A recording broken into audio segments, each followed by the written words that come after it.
330, terceiro parágrafo. Ao contrário da causalidade, ele está falando aqui, né, da teleologia e da consciência, e diz o seguinte: o que é a causalidade? Ao contrário da causalidade, que representa a lei espontânea na qual todos os momentos de todas as formas se encontram de ser, encontram sua expressão geral. A teleologia é um modo de pôr. O que é causalidade, então? Aqui está a categoria causalidade. Causalidade, né, é a existência, é a representação de lei espontânea na qual todos os movimentos de todas as formas de ser encontram sua expressão geral. Enquanto a teleologia é uma forma de outro. Portanto, eu tenho aqui, inerente à constituição inorgânica do cal tingido, né, com corante, a possibilidade de riscar em locais escuros. É inerente a ele, uma legalidade espontânea dele. Agora, ele só vai efetivamente riscar algo com o pôr teleológico. Então, o pôr teleológico dá um sentido das causalidades espontâneas da natureza. O vento sopra. O vento sopra para qualquer lado. Eu posso içar uma vela e navegar no vento. Eu estou pegando a causalidade da natureza e estou botando a serviço da minha finalidade. Causalidade oposta. Assim como nós temos uma estrutura posta aqui, que não é dada na natureza. As casas não são feitas na natureza. A gente pode usar isso aqui como sala, como fábrica. Veja, aquilo que é posto enquanto causalidade também se apresenta enquanto causalidade espontânea para os novos fores. Ou seja, eu tenho um conjunto de causalidades. Vocês, hoje, foram almoçar e chegar em casa, abrir a geladeira, não tem carne.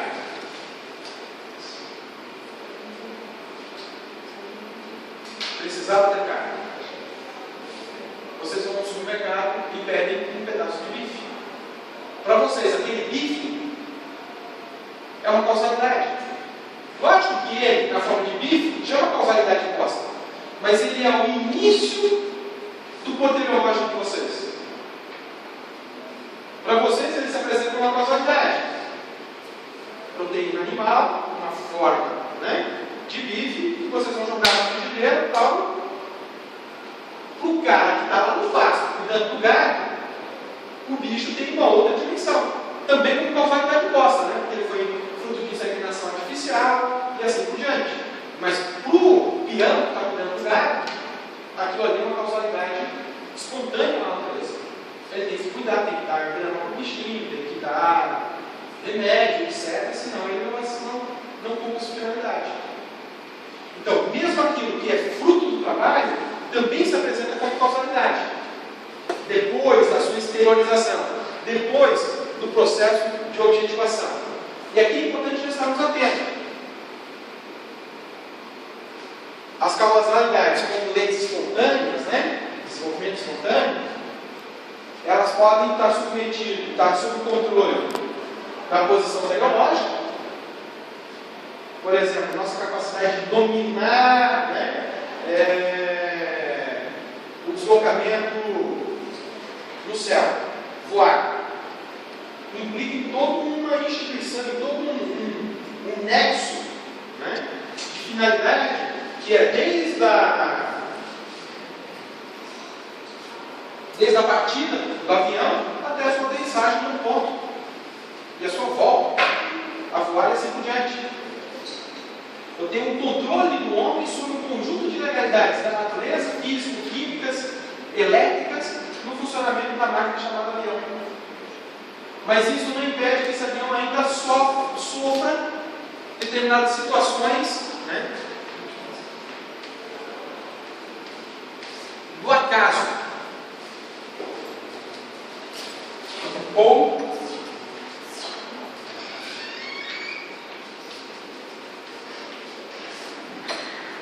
casuais.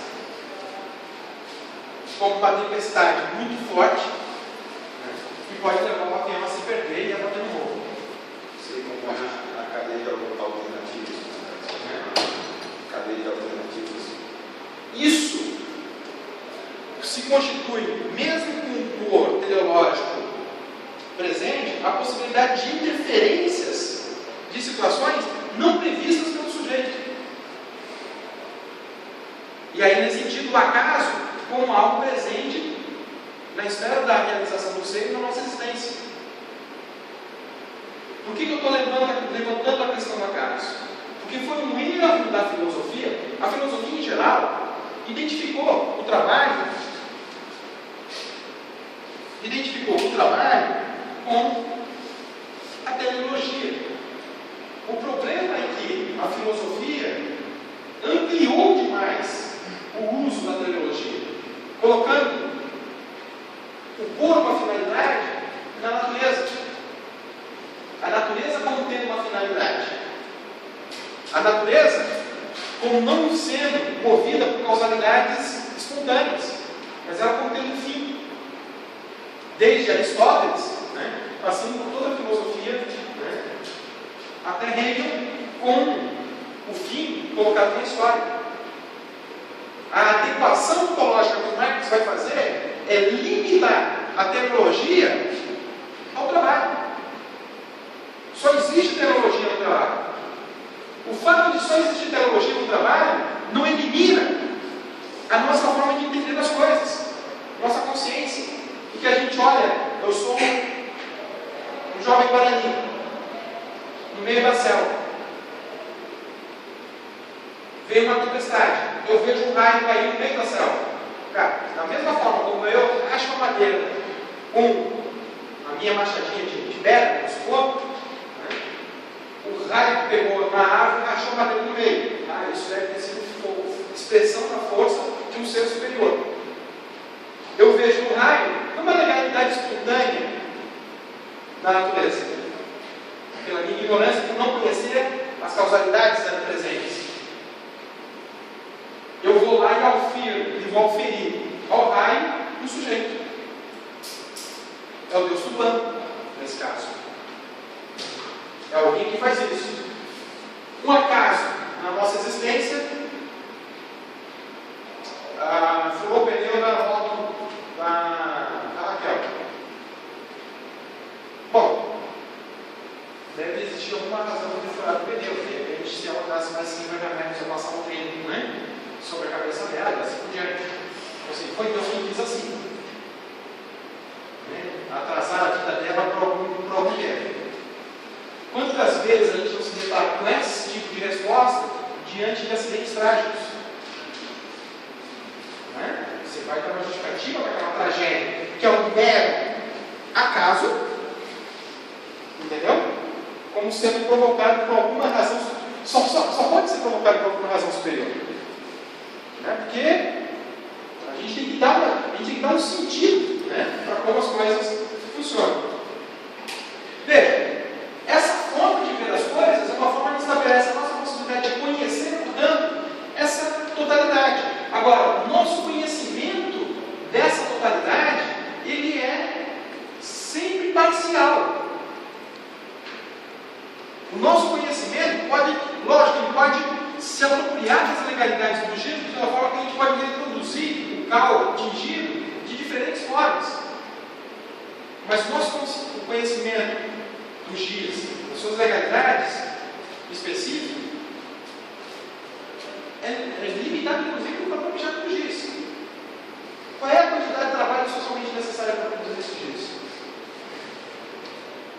Apesar de a gente poder, inclusive, fazer a descrição químico-orgânica dele, a gente não sabe como medir a quantidade de trabalho socialmente necessário. Saber, a gente sabe até qual. Vamos ter que ir para a fábrica de giz, ver o tempo de trabalho que levou para fazer o giz, o tempo de trabalho que levou para fazer as máquinas que fazem o giz, e quanto que foi essa montanha de trabalho socialmente necessário, desde a retirada do calcário da terra até o giz chegar aqui na nossa sala. Evidentemente que esse tipo de conhecimento, inclusive, é pouco irrelevante do ponto de vista social. Mas a minha consciência é limitada em relação a todas essas legalidades, presentes apenas no giz. mas é possível de conhecer. Assim mesmo, pensando na totalidade social, a totalidade social não é estática, ela se desenvolve na história. Se eu adquiro a capacidade de compor um grande grupo de pesquisa mundial para identificar os fenômenos sociais como um todo, no dia que eu chegar ao diagnóstico, 5 minutos depois o diagnóstico já teria que ser novamente refeito. Por quê? Esse lapso de tempo implica em novas relações, em novos movimentos. Então, por mais que a minha consciência, que o meu conhecimento seja preciso e adequado ao objeto, ele não é o objeto. E, portanto, ele será um conhecimento parcial. Ele pode ser adequado ao objeto, utilizar de forma adequada suas finalidades, mas ele não deixa de ser um conhecimento parcial. Qual é o erro das perspectivas epistemológicas? É achar que esse conhecimento é suficiente. E esse conhecimento que se reconhece como conhecimento limitado diz: tudo aquilo que não me interessa sobre esse giz é metafísica.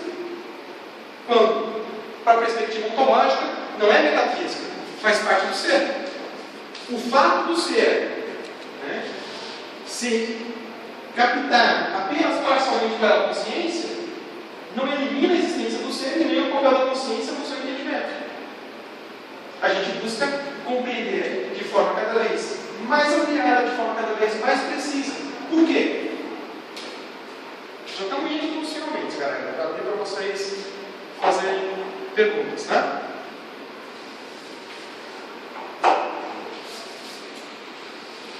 O centro das respostas e formula perguntas, e dá para respostas a essas perguntas, ele implica em falar no Aristóteles a chamada dinâmisis,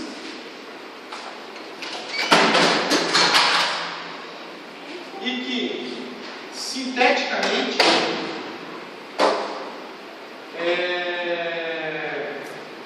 o Lukács vai falar de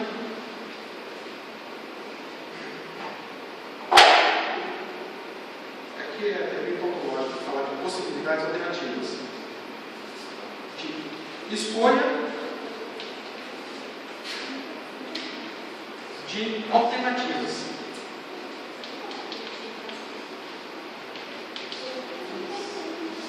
Na verdade, na medida em que eu formulo perguntas, eu posso ter diferentes respostas para uma mesma pergunta. E essas respostas podem variar entre a mais adequada e a menos adequada à pergunta formulada. Então, quanto maior o campo do conhecido, maior vai ser a possibilidade de respostas que eu vou dar na esfera do ser social. De tal maneira que o desenvolvimento da divisão social do trabalho, as diferentes formas de produzir e reproduzir a vida, vão criando esferas cada vez mais complexas, cada vez mais sociais da nossa interação. Onde o conhecimento vai implicar em conhecimento, às vezes, tão específicos que a gente vai responder, ter respostas conscientemente estabelecidas em determinados campos do saber nosso. Hoje, vocês estão num processo de adestramento para empregar no mundo do direito. Depois de 3 semestres, se eu chamar vocês para uma aula intermediária de matemática, provavelmente vocês vão ter muitas dificuldades. Por quê? Porque a gente está se habilitando, está se adestrando para ter respostas num campo específico de conhecimento, com alternativas específicas. Mas a gente não prescinde dos matemáticos, que estão lá formando outros tipos de questões. Portanto, tem uma divisão social do trabalho, em qual as respostas são dadas também pelo nosso espaço, onde a gente faz a nossa mediação, objetiva, com a satisfação das nossas necessidades naturais. Então, eu tenho essa complexificação das respostas alternativas. Agora, o que é importante aqui?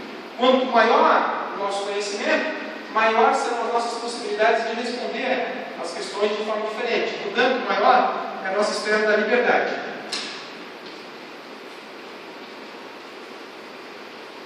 Olha que conteúdo que a gente está abordando a partir da ontologia. A liberdade como conteúdo fundamental da ontologia.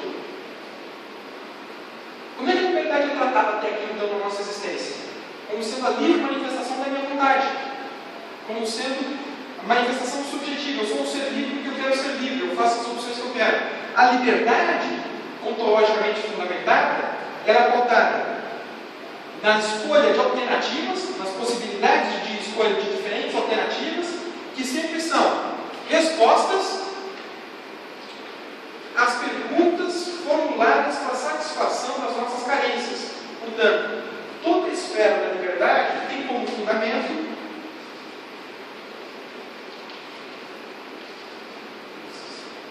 a necessidade. Lá na filosofia kantiana, a necessidade é algo profundamente distinto da liberdade. A liberdade como algo exclusivamente gnoseológico. E a necessidade como algo exclusivamente contingente da natureza. Aqui na ontologia, necessidade e liberdade se constituem uma identidade e não identidade que vão paulatinamente se dinamizando. Pegando o exemplo da minha condição enquanto professor. Eu tenho as minhas necessidades biológicas claramente feitas, estabelecidas, que, com parte considerável da minha remuneração, eu satisfaço elas. Agora, existem necessidades próprias da minha condição de ser do mundo do trabalho no qual eu estou inserido. De livros, filmes, cultura, para poder, inclusive, fazer essa relação com vocês. Como assim, identidade na identidade? Não entendi. Então, essa é uma coisa complexa que a gente vai discutir não só liberdade e necessidade, mas sujeito e objeto. São duas coisas distintas do ponto de vista da sua constituição, mas que elas interagem no mesmo processo. Eu sou ao mesmo tempo fruto dessa minha subjetividade, desse meu jeito, e mediação com essa objetividade, que é aquilo que é exterior a mim. Então, a minha constituição, ela é mediada pela minha subjetividade e pela objetividade na qual eu me insiro. Se eu tivesse nascido no século XVI, a objetividade, as mudanças da objetividade me implicavam uma subjetividade distinta da que eu tenho hoje. Inclusive, eu acho, considero, que dadas as características regressivas da nossa ordem social, nós somos pessoas muito mais limitadas do que éramos há 200 anos atrás. Lógico, com toda a relatividade disso. Porque uma coisa é um ser instruído e alfabetizado 200 anos atrás, onde você tem 80% da população que é analfabeta. Outra coisa é imaginar uma massa de pessoas alfabetizadas numa sociedade hoje, mas que tem um conhecimento básico para operações funcionais ao mercado de trabalho. E não pensam na essência do que é o ser humano, na sua perspectiva de quem somos nós, do para onde nós vamos. No processo, eu escrevi isso aqui em algum lugar, a gente leu, do devir homem do homem.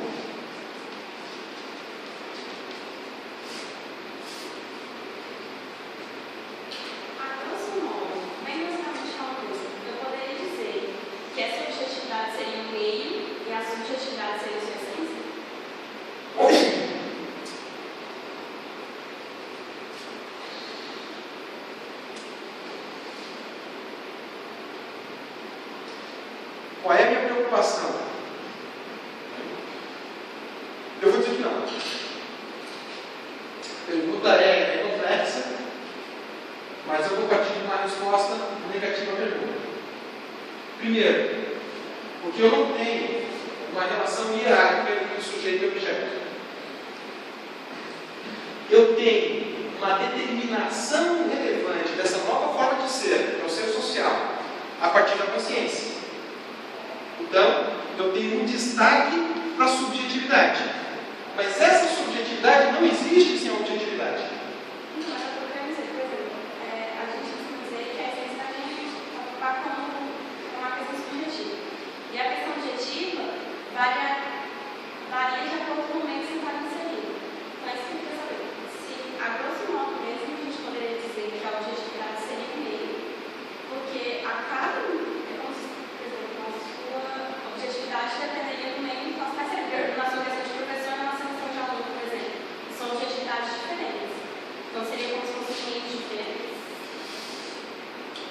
complexidade disso? Porque não é muito falar da essência. Né?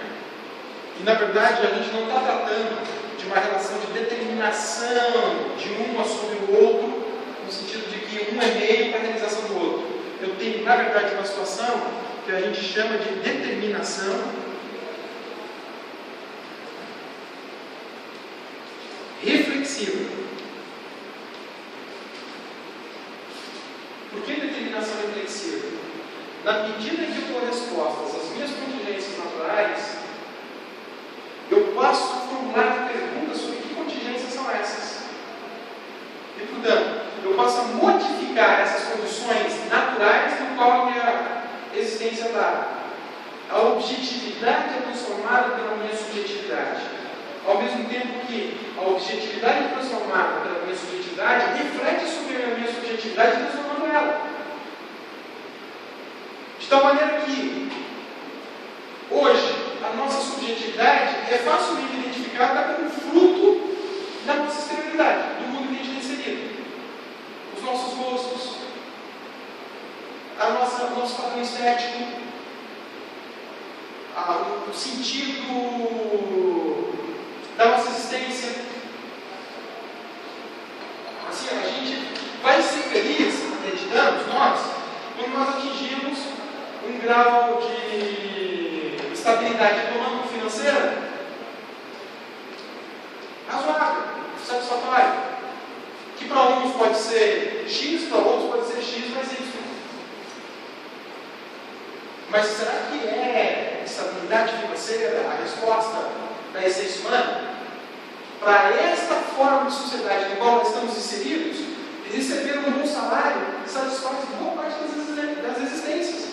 Mas é isso que vira o homem, é esse o nosso limite? Uma boa remuneração, né? Nem que seja para a gente estar produzindo bombas atômicas, armas, etc. Então, essa determinação exterior, essa estrutura exterior, que é fruto da nossa subjetividade, reflete determinação reflexiva sobre essa própria subjetividade. E isso, que é o bacana, coloca, portanto, o desafio para a gente que conhece essa dinâmica de relação entre objetividade e subjetividade e objetividade, como determinações reflexivas, de que a gente pode mudar essa exterioridade. Ela é fruto da nossa consciência. Ela é fruto do poro teleológico, dos pores. Se ela é fruto dos pores, eu tenho consciência de ela, do fruto dos pores, que são conscientemente desenvolvidos de forma espontânea na nossa sociedade. A gente espontaneamente vai e põe. Vocês vejam só, qual foi a reflexão, qual foi a orientação para vocês chegarem e fazerem uma opção por determinado curso na formação de graduação de vocês? Isso ocorreu espontaneamente dentro da família de vocês. Influências da mídia, da televisão, das perspectivas profissionais na época de vocês. Se fosse no início do século XIX, vocês não fariam direito, fariam engenharia, que eram os cursos mais procurados. Diga. Não? Tá. E aí, nesse sentido, como eu tenho um momento dinâmico, o fato da consciência ser um momento determinante da formação do ser, não quer dizer que ela seja hierarquicamente superior à sua objetividade.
Aparência, fenômeno e essência. Essa tríade é que implica numa relação, né, daquilo que na aparência é a expressão apenas da resposta do indivíduo às contingências da vida dele. Eu, professor da Universidade Federal, etc., como professor, assim como qualquer outro professor, síntese do quê? Do modo de produção, etc., que se apresenta como fenômeno, no desenvolvimento da essência do ser social, que é essa capacidade altamente complexa de visão social do trabalho, em que você chega a determinado momento da existência social que tem um grupo de educadores para aquela atividade específica no mundo do trabalho, que é o direito. Aí eu tenho educadores para formar pessoas para outro complexo de visão social do trabalho, que são os assistentes sociais. Eu tenho educadores que vão formar os arquitetos, os químicos, os físicos, todos são educadores, mas aquele educador do direito tem um conjunto de elementos da sua formação, na sua manipulação, enquanto forma fenomênica, distinto daquele mesmo educador do serviço social, da filosofia, etc. Ele pode ter elementos comuns, como, por exemplo, a concepção ontológica de mundo. Isso se aplica a toda a estrutura do ser social, porque não é subjetiva, ela é objetiva, como sendo algo do ser, exterior ao sujeito. Mas ele pode fazer, abrir mão disso e trabalhar com uma perspectiva absolutamente epistemológica. Ele não deixa ainda de ser educador, ele vai educar de uma determinada forma. Que eu digo mutabilidade.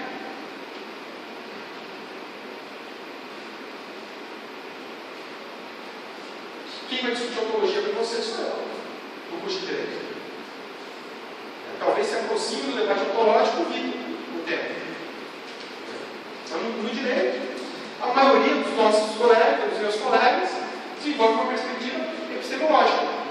Até não muito tempo atrás, menos de 10 anos, eu tinha uma perspectiva epistemológica no processo de produção do conhecimento. É exatamente esse mergulhar, né, no debate ontológico que foi adiado na minha vida, apesar de eu gostar muito do Cássio desde muito jovem, né, que fez com que eu voltasse para as intenções ontológicas. O que eu estou querendo dizer com isso? A epistemologia tem desdobramentos no mundo da prática suficientes para o processo educacional. Só que isso não implica, depois de fazer o debate ontológico, que ela dê conta de uma análise da totalidade social. Dê conta no sentido de que ela encerra a análise da totalidade social. É que ela coloca como um problema do complexo do direito a sua interação com os demais complexos sociais. Na perspectiva epistemológica, o que eu faço? O direito como um campo exclusivo de desenvolvimento científico, deslocado das suas inter-relações sociais. É como se ele não fosse nem influenciado e nem influenciasse outros campos. Exatamente. Ou a influência dele sobre outros campos. Né? Ou os outros campos que o influenciam não é direito. Vocês vão pegar o Miguel Reale, né? Vão pegar o Kelsey, essa visão epistemológica. E ele vai dizer, quem produz a lei? O Kelsey diz isso. Quem produz a lei? Isso é um impacto do direito, isso não é conteúdo de direito. Cara, como assim? Não é conteúdo jurídico. Aí o legislativo é o parlamento. Determinação agressiva. Deixa eu pensar essa coisa aí. Bom, aqui nós estamos falando exclusivamente, ou como fundamento, trabalho. Mas o trabalho ele adquire, ele se converte em uma estrutura multifacetada, uma divisão social do trabalho. Então, na esfera da reprodução social, é interessante. Eu tenho uma esfera da reprodução da vida no mundo inorgânico. A reprodução social se faz através da interação dos seus distintos complexos sociais na totalidade social. E aí, na reprodução social, eu vou identificar a linguagem como fundo exclusivamente social, que se desenvolve acoplada com o trabalho. Mas o trabalho é a categoria fundante porque ele é a categoria de mediação com a natureza. A linguagem já é uma categoria puramente social. Eu acho que Claro. Da questão da fala. Eu não acho que ela seja só social, que ela depende de fatores orgânicos e biológicos, no caso. Sim, sim. Eu acho que seria mais uma interação dos dois, porque só o social não resolveria e só o biológico ou orgânico também não resolveria. Não, a questão não é essa. Veja como é que é a estrutura dessa determinação. É lógico que tudo no ser social é orgânico. Tudo é orgânico. Mas a categoria de limitação da natureza, que é de satisfazer as nossas carências, é o trabalho. A linguagem se desenvolve junto com o trabalho de forma simultânea. Mas ela é eminentemente social por quê? Porque ela implica no processo de complexificação dos sinais, dos animais primatas. Eu tenho sinais apenas. No ser social, ela já se apresenta como uma articulação de termos. E aí, nesse sentido, como é que é a identificação? Lógico que aqui a gente vai decompor essa estrutura apenas a partir desse exercício em que o trabalho é o processo onde se objetiva as coisas. Essa objetivação pressupõe a teleologia, que é as formas de consciência, em que a linguagem se desenvolve enquanto forma de consciência. Mas essa forma de consciência que a gente identifica como linguagem tem como momento predominante no seu surgimento o processo de objetivação e satisfação das necessidades biológicas. E aí é nesse sentido que ela é social. Nesse sentido que ela se constitui uma forma de articulação da esfera puramente social. Agora, o trabalho é aquela dimensão que faz aplicação da natureza para a satisfação das nossas carências biológicas. Falar aqui para vocês não satisfaz a carência biológica. A minha satisfação das carências biológicas é no processo de trabalho. Mesmo com toda essa mediação social. Né? Porque eu não vou lá colher a laranja para comer ela, né? Eu vou tirar do supermercado, em função da nossa mediação para mercadoria, salário, assim por diante. Mas o que é importante a gente compreender nesse processo? Eu tenho categorias da revolução social que são universais. A linguagem é uma coisa que a gente nunca vai abrir mão. Né? E que como? Imagina a sociedade mais desenvolvida do futuro. Tem alguns livros de ficção científica que pensam no nosso desenvolvimento da capacidade telepática. A gente não precisa mais falar, a gente vai transmitir pensamento para o outro, transmitir de que forma? Eu quero que você faça isso. Eu vou ter uma dublagem do pensamento. Ou seja, eu tenho necessariamente como uma categoria, mesmo uma ficção científica, uma categoria universal do ser social para a linguagem. A linguagem faz parte dos complexos de desenvolvimento social. É um complexo que está dentro dos demais complexos do ser social. Porque eu não tenho o processo educacional como complexo da divisão social do trabalho sem a linguagem. O direito sem a linguagem. A matemática sem a linguagem. Então, por isso que ela se constitui uma categoria universal, como o trabalho. Agora, por exemplo, o direito, ele é uma categoria historicamente específica. O direito, como nós conhecemos, só existe há 200 anos atrás. De 200 anos atrás para cá. E, portanto, ele não é universal. Ele é histórico. Historicamente determinado. Lógico que a linguagem também é histórica, mas ela é histórica surgindo do trabalho e com todo o desenvolvimento do ser social. O direito não. A maioria do desenvolvimento do ser social não tem direito.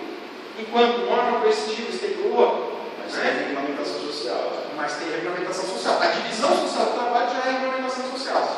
O direito é uma forma específica de regulamentação social historicamente determinada. Portanto, eu tenho um complexo jurídico que não é universal, e sim histórico. Lógico, aqui é marxismo, né?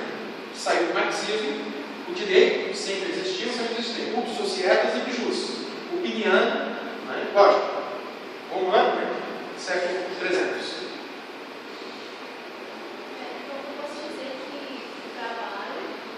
Originou o ser social e nesse meio termo surgiu a linguagem como promotora desse ser social? Foi a linguagem que possibilitou o trabalho ou o trabalho que possibilitou a linguagem? O trabalho possibilitou a linguagem, e a mas linguagem possibilitou a aperfeiçoamento do próprio trabalho. Sim, sem dúvida, sem dúvida, sem dúvida. Mas aí, quando a gente compreender o seguinte, do Australopithecus, a luz, 4 milhões e meio de anos atrás, né? Tranquilo? Para o Sapiens sapiens, eu tenho aqui uma forma biológica de um bípede que vai se desenvolver por diferentes caminhos, espécies, até o Homo sapiens sapiens, onde eu tenho um trabalho configurado. Esse processo aqui, eu tenho simultaneamente o desenvolvimento do trabalho com a linguagem. Mas qual é a característica do trabalho? Essa distinção que é importante para a gente ter. Eles não são primeiro o trabalho e depois eu faço a linguagem. É simultâneo. Mas é no trabalho que eu faço a mediação da natureza. Na linguagem, eu desenvolvo o próprio trabalho na mediação da natureza, mas a linguagem já é social. Ela já vai paulatinamente se constituindo em eminentemente social. Ela é, na sua constituição, um processo de diferenciação dos sinais. Presente da luz, sem dúvida nenhuma, que ficava em pé e podia olhar de forma mais adequada na savana, foi lá que nasceu a humanidade, né? Da linguagem desenvolvida e articulada dos sapiens sapiens. Ou seja, não dá para a gente dizer aqui o ovo ou a galinha. Quem nasceu primeiro? É um desenvolvimento simultâneo. Mas a categoria de mediação da natureza não é a linguagem. Com a linguagem eu não a minha fome. Percebe? É com a objetivação no trabalho que eu marco minha forma. Mas com a linguagem, eu desenvolvo minha capacidade neurológica. Então a linguagem é um elemento que se articula na estrutura do trabalho. Mas a mediação com a natureza, aquilo que faz com que a gente se converta num ser social, do ser natural ao trabalho. Gente, então aí é uma mega polêmica, né? Porque a gente vive hoje numa sociedade da linguagem, do fim do trabalho. E aqui é lógico, numa perspectiva ontológica, a gente vai fazer o enfrentamento de todo esse conteúdo de debate teórico, de cunho epistemológico, presente na maioria da produção científica atual. A hora que a biblioteca estiver aberta, vocês vão ver ali um paraíso, né, de concepções epistemológicas. E aí vão poder fazer a leitura dessas concepções epistemológicas a partir da ontologia, né, a partir dessas reflexões.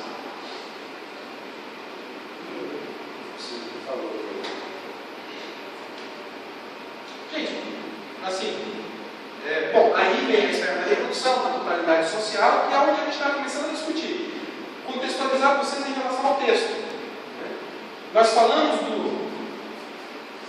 do debate ontológico fundamental entre cotidiano, filosofia e ciência e religião, na introdução. Entramos no debate, né, sobre o que é o neopositivismo e o positivismo. Estamos discutindo na última sessão do grupo, né, o existencialismo, o papel do Martin Heidegger. Vamos entrar num cara que, por um cara, isso é fundamental, porque ele faz discussão da ontologia da ciência da natureza, que é o Nikolai Hartmann. Então, próximo, daqui a quanto tempo, né? Ele tem esse problema aí de volta, tudo mais, a gente não sabe onde ele vai parar isso. Mas daqui a 15 dias, pelo menos, 10 dias, a gente vai discutir o Nikolai Hartmann. No mínimo 30 dias. O próximo texto é necessidade religiosa.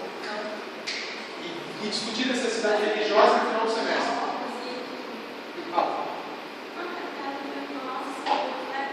Não. Nosso calendário está péssimo. Eu tenho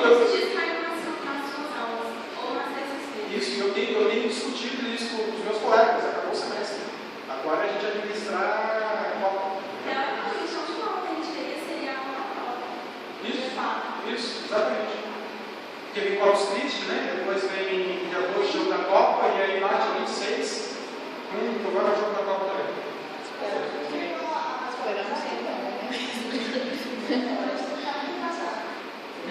Nossa sorte, nós pegamos a aula da ESA, né? Sim. Mas assim vai ser a grande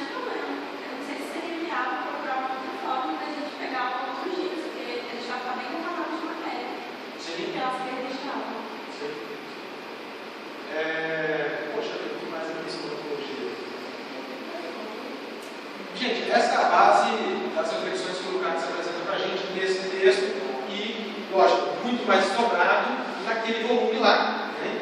Que trabalha naquele volume que está ali segurando o material, a reprodução, esse volume aí, a gente tem um capítulo sobre trabalho, que vai discutir exclusivamente que categoria é essa, que é a categoria de novo. Que categoria é essa que foi o sucesso social. Depois ele vai discutir um capítulo da reprodução social, discutindo alguns complexos da reprodução social. Tem umas 30 páginas aí sobre direito na reprodução social. O Lukács vai discutir o direito na reprodução social e vai discutir como é que o direito se articula com o processo de reprodução econômica dentro da sociedade. Depois ele vai entrar no capítulo do ideal e da ideologia, que é o terceiro capítulo desse livro, e por último, o capítulo da alienação, do estranhamento. E isso tudo é uma introdução ao livro que ele começou, que é a ética, para o debate ético. Uma meditação com a ética. Breves apontamentos. Breves apontamentos. Bom, depois disso ele vai refazer, a gente chama de pequena ontologia, que são os prolegômenos. Vai ser depois de ter produzido o estudo, discutindo isso com os alunos dele, na escola de Budapeste, conhecidos como a escola de Budapeste, ele vai responder às questões colocadas pelos seus alunos, chamados prolegômenos, que são mais ou menos 300 páginas. Que dá uma retomada nesse debate aí, de uma forma mais sintética, articulada, bem bacana os prolegômenos. Tem uma configuração ideológica distinta, né? Sim. Os prolegômenos é o sistematização e abordagem histórica. É um pouco só. Não tem essa sequência. Num pensamento vivo, que é uma entrevista que o Lukács dá próximo da sua morte, ele vai dizer, inclusive, o seguinte: a sugestão dele é iniciar o estudo da ontologia pelo capítulo do Marx, indo para o Hegel e depois indo para o início da ontologia. A gente começou cronologicamente pela exposição que ele apresentou inicialmente. A gente quer ver se consegue terminar essa parte introdutória para nós entrarmos no Hegel no próximo semestre e talvez no Marx ainda no semestre que vem. São dois capítulos bem bacanas, bem densos. A gente vai entender um pouquinho de Hegel. Isso vai ser legal. Eu vou sugerir que o grupo nas férias dá uma lida na introdução ao livro de Marcuse, Razão e Revolução, Herbert Marcuse. Ali tem uma boa introdução sobre o Hegel, do Herbert Marcuse. Ele é da escola de Frankfurt. Razão e Revolução. Talvez seja interessante para a gente. Tem na biblioteca. Também discutir o capítulo da reprodução social, né? Não, a perspectiva nossa é a ontologia, né? Bom, toda não. Até a revolução.